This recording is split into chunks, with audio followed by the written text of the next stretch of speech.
నరరూప రాక్షసుడు, నమ్మక ద్రోహి, కడియం శ్రీహరి, మేధావి అని అనే వాళ్లకు ఈరోజు వాళ్ళు అంతా వాళ్ళే చెంపలు కొట్టుకునే పరిస్థితి తయారు చేసిన విధవ అంటే విధవ, పచ్చి విధవ.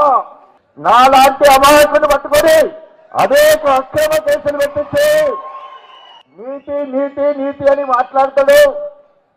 ఆయన అవినీతికి సామ్రాట్. ఎవరు గొప్ప? దేశ పొడి పెడదాం, కబడ్డీ ఆడదామా, డబ్బు కొడదామా? Given subject, given place, given time, I'm ready to fight to you it anywhere సరిగా. ఎక్కడరా నువ్వు నాతో పోటుకొచ్చింది? నువ్వు 4,000తో గెలిస్తే 12,000, 33,000, 58,000, 37,000తో గెలిచే చరిత్ర నాదిక్కడా? నా బలగం ఎక్కడా? నా మాదిగ జాతి ఎలా అని